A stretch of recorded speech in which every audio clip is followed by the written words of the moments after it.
Sunday కదా, దాని యొక్క శుభాకాంక్షలు కూడా తెలియజేస్తూ మనమైతే అది ఆచారపరంగా జరిపించుకోవడం ఏమి ఉండదు కాబట్టి మనకి ఆల్రెడీ దాని గురించి మనం పామ్ సండే అని ఒక వీడియోని పోయిన సంవత్సరం పెట్టాము.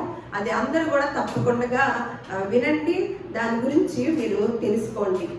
అలాగే ఈరోజు కొన్ని మాటలు, కొంత చిన్న ఒక జీవి గురించి తెలుసుకోవాలని ఆలోచన కలిగిందనమాట.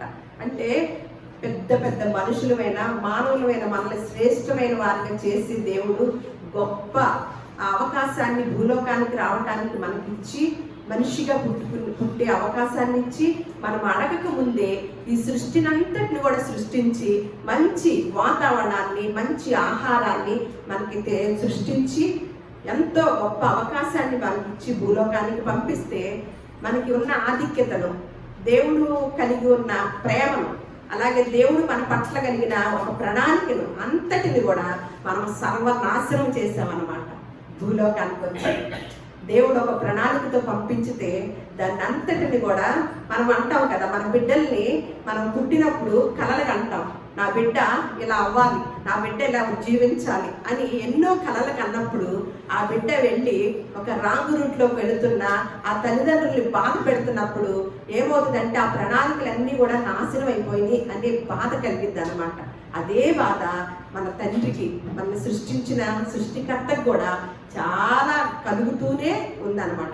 ఒకప్పుడు మన దశ ఏంటంటే ఈ భూలోకంలో ఉన్న జీవరాశులంతటిని కూడా ఆదాము గారి దగ్గరికి తీసుకొచ్చి, మరి ఆయన పెట్టగలడు పేర్లు, సృష్టికర్త కదా, ఈ క్రియేటరు ప్రతి జీవికి ఎన్ని రకాల జీవులకైనా పేర్లు పెట్టగలడు. కానీ తన కుమారుడు తెలివితేటలు తెలుసుకోవాలని తను సృష్టించిన తర్వాత, ఆదామును సృష్టించిన తర్వాత ప్రతి జీవరాశిని కూడా ఆదాము గారి దగ్గరికి తీసుకొచ్చి ఆదాము ఏం పేర్లు పెడతాడో అని వేచి చూసి ఆదాము పెట్టిన పేర్లనే అలా నిలిపివేయడం జరిగిందనమాట. ఆదాము గారు పెట్టిన పేర్లలో ఎన్నో జీవరాశులు, ఇక సమస్త జీవరాశులు ఉన్నాయి. అందులో ఒక చిన్న జీవి గురించి మనం నేర్చుకుందాము.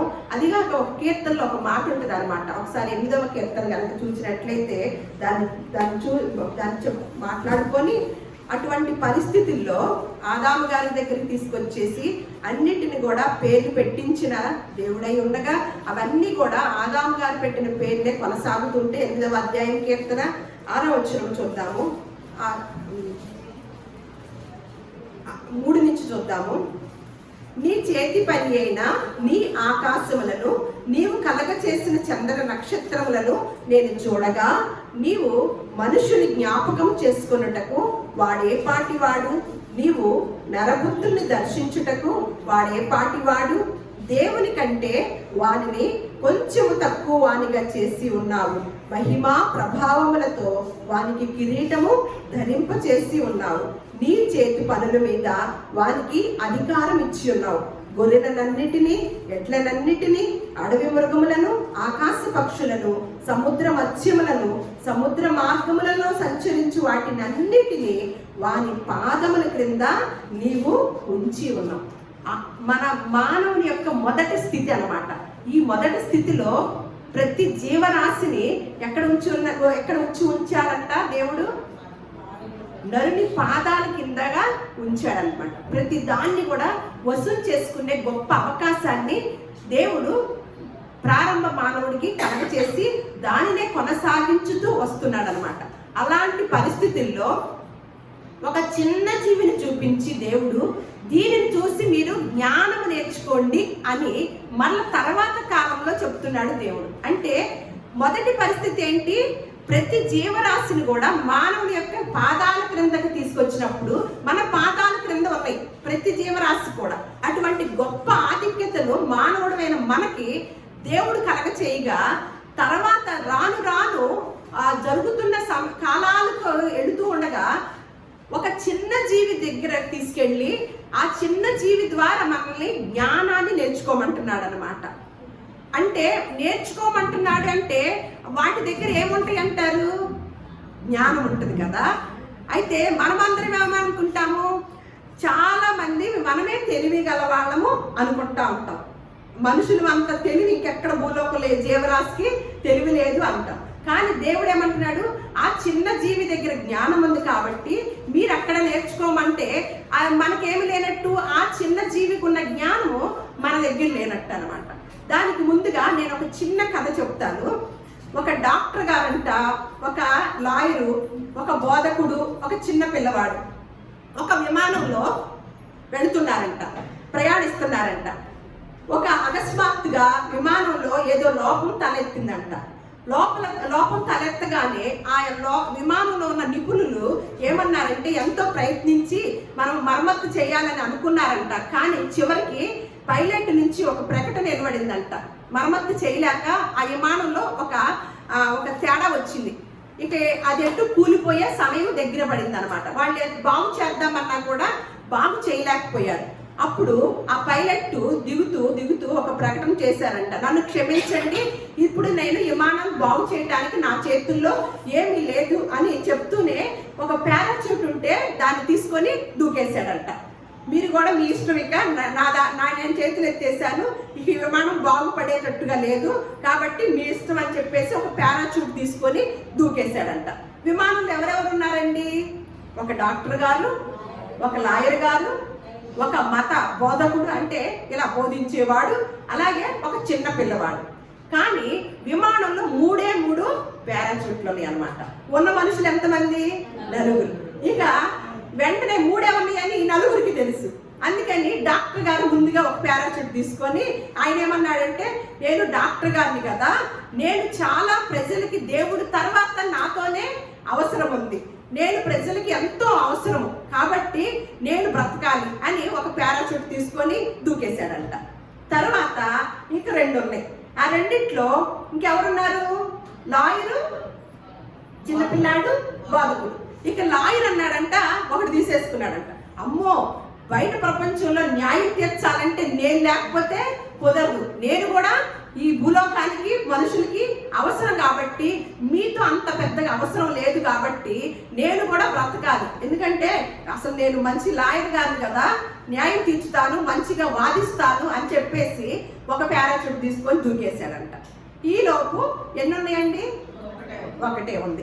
ఇక అప్పుడు వెంటనే ఈ మత బోధకుడు అన్నాడంట, అయ్యా బాబు, నేను చాలా జీవితాన్ని చూశాను, నాకు చాలా వయసు వచ్చింది, నేను చాలా ఈ ప్రపంచంలో చాలా కాలం బ్రతికాను కాబట్టి నేను పెద్దగా ఉండాల్సిన అవసరం కూడా అక్కర్లేదు, నువ్వు చిన్న పిల్లాడు, నీకు భవిష్యత్తు ఉంది కాబట్టి నాన్న ఒక్కతే ఉంది కాబట్టి నువ్వు తీసుకొని దూకేసి, నేను అనుభవించాను, నాకు ఒక వయసు వచ్చింది, ఇప్పుడు నేను బ్రతకాల్సిన అవసరం కూడా లేదు, కానీ నువ్వు బ్రతకాలి, నువ్వు చిన్నవాడు కాబట్టి అని ఆ పిల్లాడికి చెప్పాడంట ఈ దైవ సేవకుడు. ఆ పిల్లాడు ఏమన్నాడంటే, లేదు పాస్టర్ గారు, మనకి 2 ఉన్నాయి, మన ఇద్దరము దూకేద్దాము, న్యాయవాది ఉన్నాడే లాయరు, దూకేస్తూ నా బ్యాగ్ తీసుకుని వెళ్ళాడు అని చెప్పాడు. అంటే మన తెలివితేటలు ఎలా ఉన్నాయండి? అంటే నేనే తెలివి గలవాడిని, నేనే అని మాకు ఏ చిన్న జీవుల దగ్గర నేర్చుకోవాల్సిన అవసరం లేదు, మేము చాలు, మా తెలివితేటలు అంత గొప్పవి అని మన యొక్క విధానం అనమాట. అందుకని నాకు కథ చెప్పాలనిపించింది. మనము అలాగే జీవితంలో సక్సెస్ అవ్వాలన్నా కూడా ఏం చేస్తామండి? కొంతమంది పెద్దవాళ్ళని అనుసరిస్తూ పెద్దవాళ్ళు చెప్పిన మాటల్ని కొటేషన్స్ రాసుకుంటూ వాళ్ళని అనుక్షణం ఏం చేస్తాము? వాళ్ళని వెంబడించడానికి ప్రయత్నం చేస్తాం. మన జీవితంలో పైకి రావాలంటే మనకన్నా గొప్పగా ఉన్న వాళ్ళని ఎక్కువగా ఉదాహరణగా తీసుకుంటాం, బాగా సంపాదించిన వారిని ఉదాహరణగా తీసుకుంటాం. వారు ఎలా ఈ చిన్న స్థితిలో నుంచి అంత పెద్ద స్థితికి ఎలా వెళ్ళారు అని గూగుల్లో కొట్టెల్లా వాళ్ళ జీవిత చరిత్రనంతా, వాళ్ళ బయోగ్రఫీని అంతా కూడా సేకరించి వారు ఏదైనా ఒక మంచి మాట మాట్లాడితే ఆ కొటేషన్స్ని రాసుకుంటూ ఉంటాం అనమాట. అంటే ఇదంతటికి ఎందుకు? జీవితంలో మనం కూడా సక్సెస్ అవ్వాలి, వారు అయ్యారు కాబట్టి మనం కూడా అవ్వాలి అనే ఆలోచనతో మనం ఇంకొక మనిషినే తీసుకుంటాం. కానీ దేవుడు ఏమంటున్నాడంటే, మీరు ఇవన్నీ అక్కర్లా, ఒక చిన్న జీవిని అనుసరిస్తే చాలు, వాటి దగ్గర గొప్ప జ్ఞానం ఉంది అని మన దగ్గర ఉన్న పరిశుద్ధ గ్రంథంలో నుంచి సొలొమోను గారు, గొప్ప జ్ఞాని అయిన సొలొమోను గారు చెప్తున్న మాటను ఈ రోజు నేర్చుకుందాం అన్నమాట. సామెతల గ్రంథము 30వ అధ్యాయము 24వ వచనము 25వ వచనము చూద్దాం. సామెతల గ్రంథము 30వ అధ్యాయము 24, 25. భూమి మీద చిన్నవి 4 కలవు, అయినను అవి మిక్కిలి జ్ఞానము గలవి అంట. చీమలు బలము లేని జీవులు, అయినను అవి వేసవిలో తమ ఆహారమును సిద్ధపరచుకోను. మళ్ళీ అదే సామెతలు 6:6 కూడా చూసి దీన్ని స్టడీ చేద్దాం అన్నమాట. ఇవాళ ఈ చిన్న జీవి గురించి స్టడీ చేద్దాం. సోమరి చీమల యొద్దకు వెళ్ళుము, వాటి నడతలు కనిపెట్టి జ్ఞానము తెచ్చుకొనుము. వాటికి న్యాయాధిపతి లేకున్నను, పై విచారణకర్త లేకున్నను, అధిపతి లేకున్నను అవి వేసవి కాలమందు ఆహారమును సిద్ధపరచుకొనును, కోతకాలమందు ధాన్యము కూర్చుకొనును. ఎంత బాగా ఉందండి. ఏముంటాయంట? భూమి మీద చిన్నవి 4 కలవంట. కానీ ఈరోజు మనం ఒకటే నేర్చుకుంటున్నాం. అవి అంట ఎటువంటి వంట? జ్ఞానం అంటలా, మిక్కిలి జ్ఞానము గల. అంటే మనం ఏటి దగ్గర నేర్చుకుంటున్నామండి? ఎవరి దగ్గరికి వెళ్తాం ఎక్కువగా? దీని దగ్గర తప్ప మిగతా వాటి అన్నిటికీ దగ్గరికి వెళ్తాం అన్నమాట. కానీ మన దగ్గర ఉన్న పరిశుద్ధ గ్రంథం యొక్క వండర్ ఏంటో తెలుసా అండి? నేను మొన్న వారం కూడా చెప్పాను అనమాట. నీ వాక్యములు వెల్లుడవుతూనే వెలుగు కలుగును, అవి తెలివి లేని వారికి తెలివినిస్తాయి అన్నమాట. మనకు తెలివి కావాలంటే ఎక్కడెక్కడ ఎత్తుకుంటామో, భూలోకంలో ఎక్కడైతే తెలివి దొరికిందో అక్కడ అంతా ఎదుగుతాం. పరిశుద్ధ గ్రంథం తప్ప, మన చేతిలో ఉన్న వాక్యము తప్ప అంతటిని పరిశీలించుతాం. అయితే భూమి మీద 4 చిన్న జీవులు కలవంట. అవంట ఎలాంటివంట? మిక్కిలి జ్ఞానము గలవంట. అందులో చీమ గురించి చెప్తూ అవంట బలము లేని జీవులు, అయినను ఏం చేస్తాయంట? వాటికి ఒక కాలం ఉందన్నమాట. కొన్ని కాలాలు కుదరదు, అందుకని ఒక కాలంలోనే ఆహారాన్ని సమకూర్చుకోవాలి. అందుకని వేసవిలో తమ ఆహారాన్ని సిద్ధపరచుకుంటాయి అంట. ఏమంటాడు? అలాగే మళ్ళీ ఆరోచనలో కూడా వాటి నడతలు కనిపెట్టి జ్ఞానము తెచ్చుకోను. ఏమి లేవంట వాటికి? పోలీస్ డిపార్ట్మెంట్ లేదు, ఎందుకంటే లేకపోవటమే అదృష్టం. ఆ జీవులకి రాంగు రిపోర్ట్లు ఇస్తారు, రాంగుగా శిక్షించుతారు. వాటికి ఉన్న జ్ఞానాన్ని ఏ వ్యవస్థకు కూడా లేదండి. ఏదన్నా వ్యవస్థ ఉంటే వాటి దగ్గరే నేర్చుకోవాలన్నమాట. అంటే వాటికంట న్యాయాధిపతి లేకున్నను, పై విచారణకర్త లేకున్నను, వాటికి ఏమి జడ్జిలు లేరు, కోర్టులు లేవు, పోలీస్ స్టేషన్ లేవు, ఎమ్మెల్యేలు లేరు, ప్రధానమంత్రులు లేరు, ఎవరు లేరు, మంత్రులు లేరు, ముఖ్యమంత్రులు గారులు లేరు, అధిపతి లేకున్నను అవి అంట ఏమి చెయ్యాలో, ఏ సమయానికి ఏది చెయ్యాలో అవన్నీ చక్కగా చేస్తున్నాయి. కాబట్టి దేవుడు మనల్ని ఒక దాని దగ్గరికి వెళ్ళి నేర్చుకోమన్నాడు అంటే ఇక తిరుగులేదన్నమాట. అంటే అటువంటి పరిస్థితిలో ఆ జీవి ఉంది కాబట్టే, భూలోకంలో ఆయన మెచ్చుకోవాల్సిన జీవి ఏది లేదు కాబట్టే ఎక్కడికి వెళ్ళమంటున్నాడు? ఏ మనిషి లేడు కాబట్టి. ఆ మనిషిలో మన పరిస్థితులు ఏంటి? ఈ రోజు ఉన్న మైండ్ సెట్ రేపు ఉండదు. రేపు ఎవరికి అమ్ముడు పోతాము, రేపు ఎవరి మాటకు లొంగిపోతాము. ఇవాళ ఒక మాట మీద నిలబడతాము, రేపు ఇంకొక మాట చెప్తాము. మన మాటలు ఏముంటాయి? అన్ని తారుమారులు ఉంటాయి, అంటే తేడాలు ఉంటాయి అన్నమాట. ఈ కాలంలో ఒక రకంగా మాట్లాడతాం, ఇంకొక కాలంలో ఇంకొక రకం. కానీ ఈ చీమలు అయితేనంట ఇక ఎక్కడ ఏ కాలమైన దేవుడు నిర్ణయించిన ప్రకారము ఎక్కడ తేడా లేకుండా ఉంటున్నాయి. కాబట్టి అవేమంట మిక్కిలి జ్ఞానము కలిగినవి కాబట్టి అక్కడికి వెళ్ళి నేర్చుకోమంటున్నాడంట. మరి ఈ చీమలు ఏమేమి పాఠాలు నేర్పిస్తాయండి అంటే, దేవుడు చీమల గురించి చెప్పాడంటే అసలు నిజంగా చీమల గురించి ఏ రోజన్నా మనం తెలుసుకున్నామా? నేను స్టడీ చేస్తేనండి ఎంత ఆశ్చర్యం వేసిందోనండి. ఏంటి ఇంత చిన్న జీవా, ఇంత గొప్ప పాఠం ఉందా?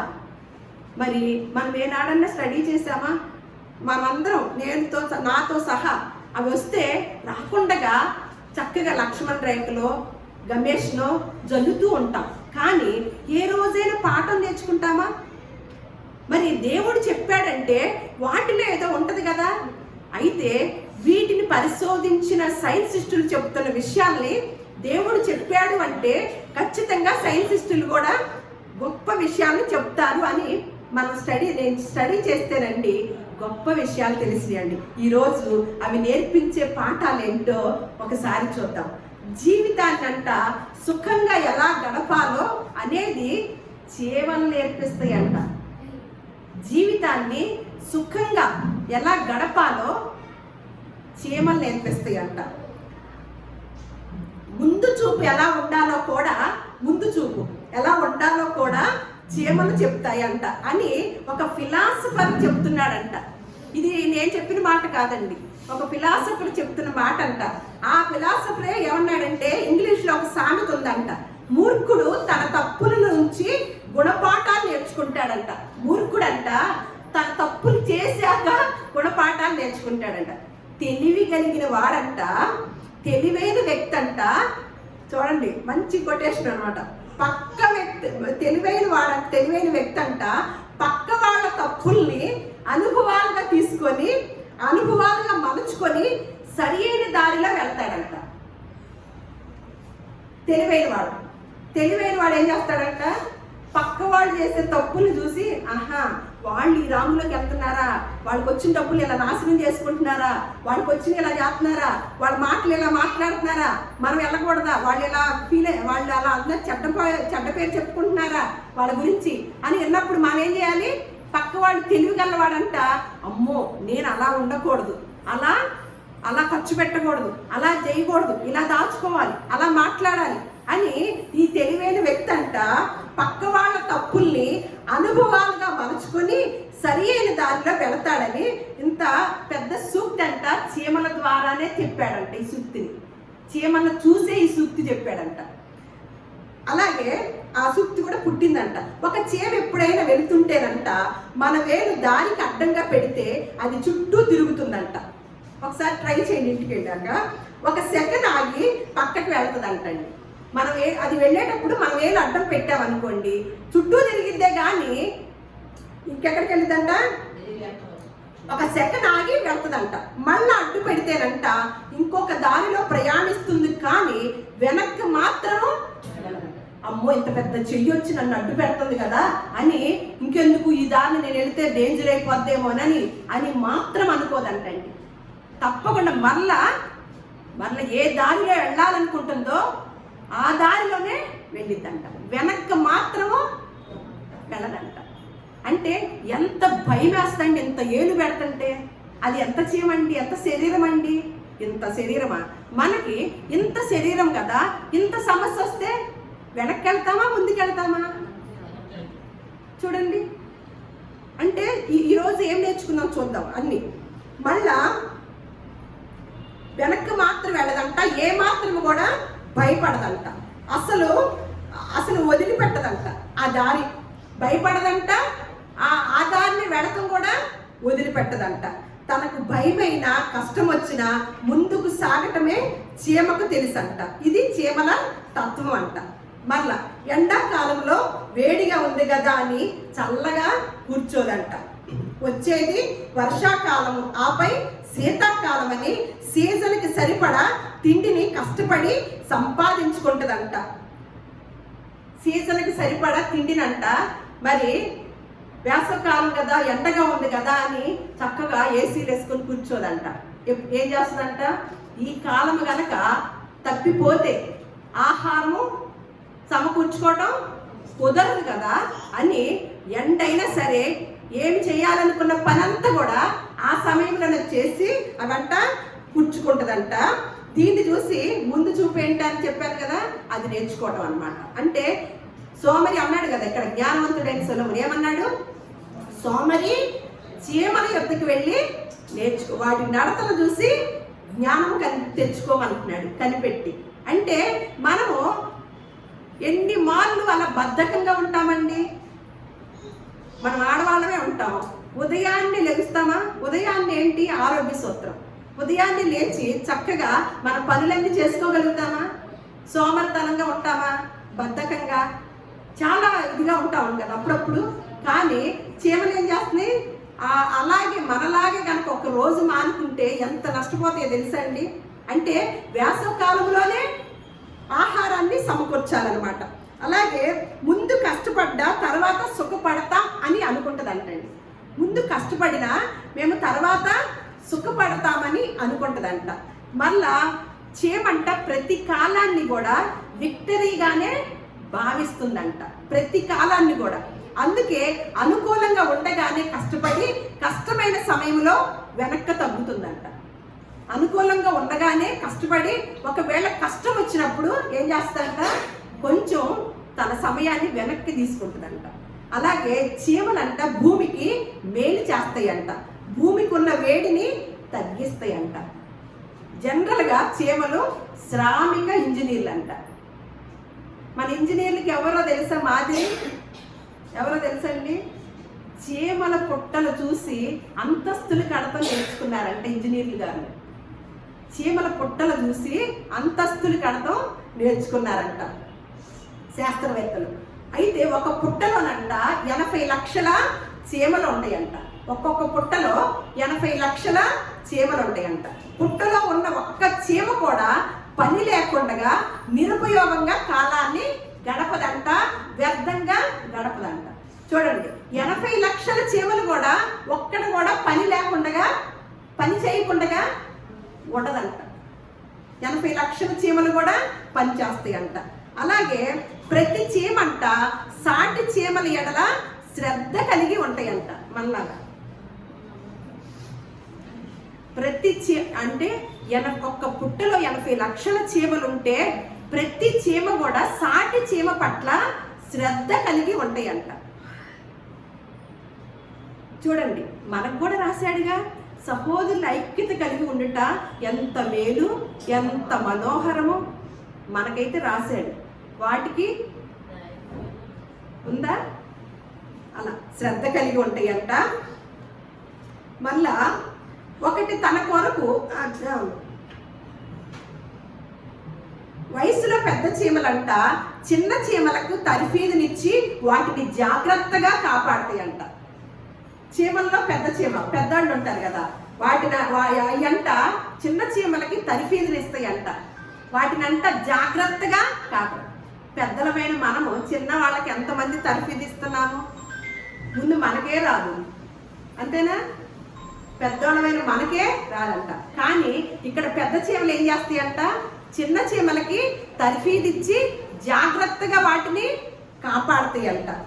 అలాగే చీమకంట 2 జీర్ణాశయాలు కలిగి ఉంటుందంట. అంటే ఏంటండి? 2 పొట్టలు. మన భాష, మన అర్థంలో మనకి అంటే ఇంత చిన్న చీమకి 2 జీర్ణాశయాలు కలిగి ఉంటుందంట. ఎందుకు ఎప్పుడన్నా ఆలోచించారా? నాకైతే ఎంత ఆశ్చర్యం వేసిందనండి. చాలా నేర్చుకోవాలి. ఎందుకన్నాడంటే మిక్కిలి అవి జ్ఞానము కలిగి, జ్ఞానము అని రాయిలా, మిక్కిలి జ్ఞానము కలిగినవి అన్నయ్య రాశాడనమాట. అది దేవుడు ఒక్కడే చూడగా. మరి మనలాగే వాటిని కూడా మనలాగా కాదు, మనకన్నా తక్కువగానే సృష్టించాడు కదా. కానీ ఆ వాటిలో ఉన్న గొప్ప జ్ఞానం చూడండి.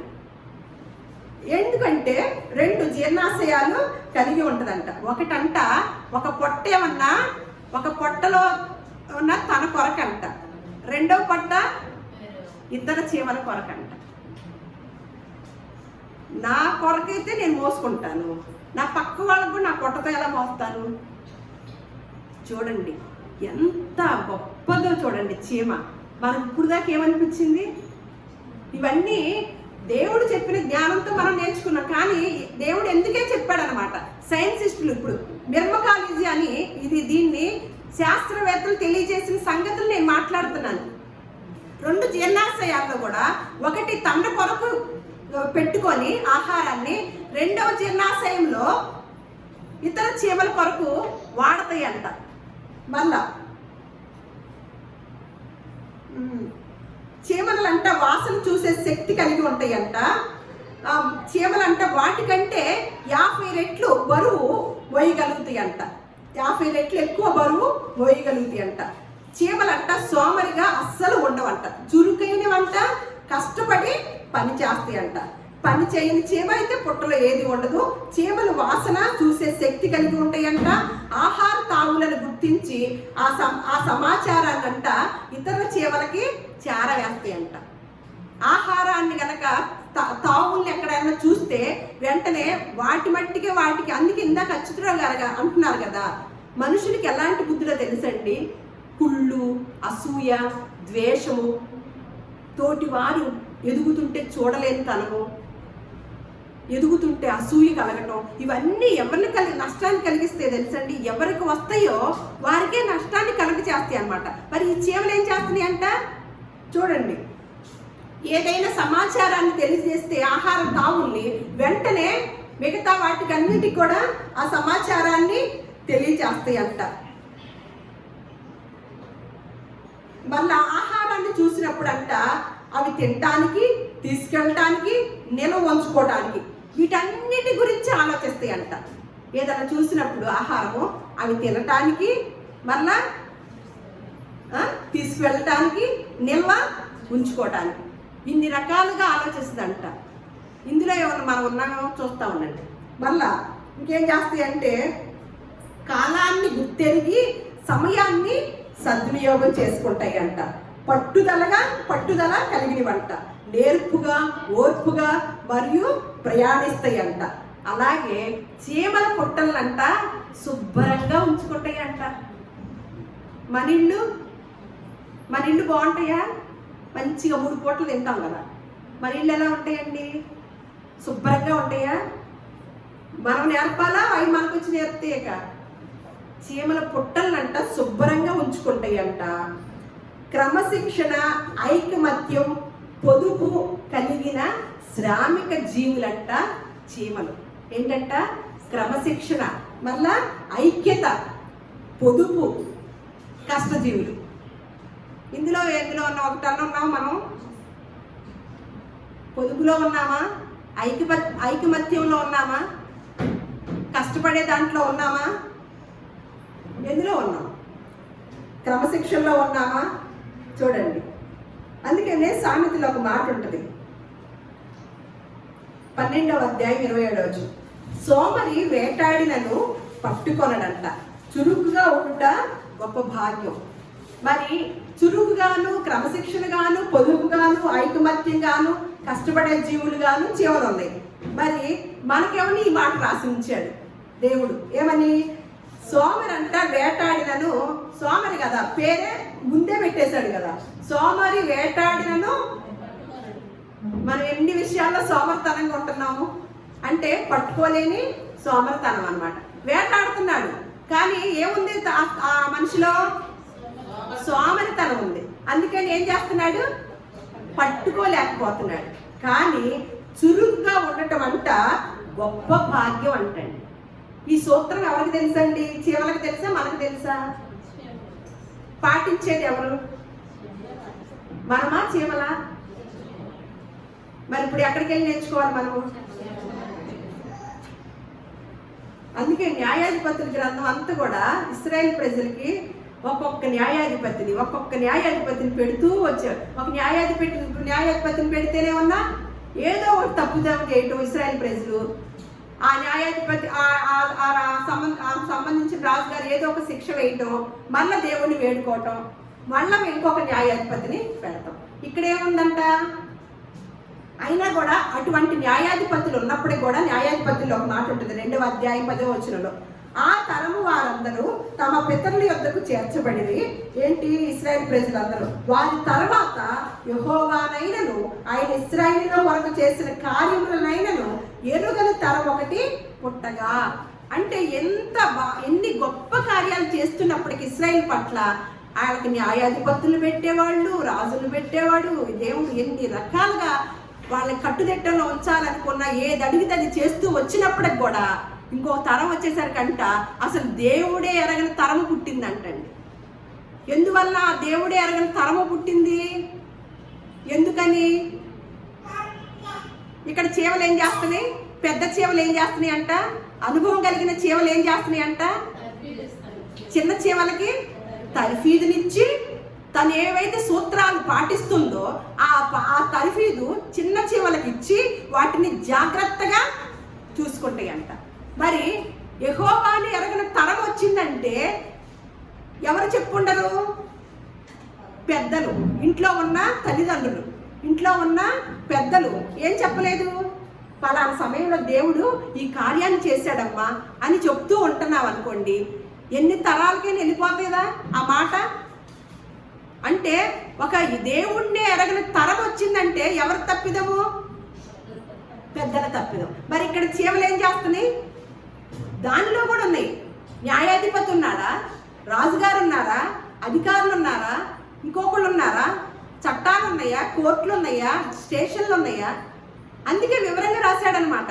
ఈ మాటలన్నీ రాసినప్పుడు సైంటిస్టులు అమ్మో ఇన్ని చీమల గురించి ఎంత బాగా రాశాడు కాబట్టి పరిశుద్ధ గ్రంథంలో ఏదో విషయం ఉంటుంది చీమల గురించి అని పరిశోధించారంట.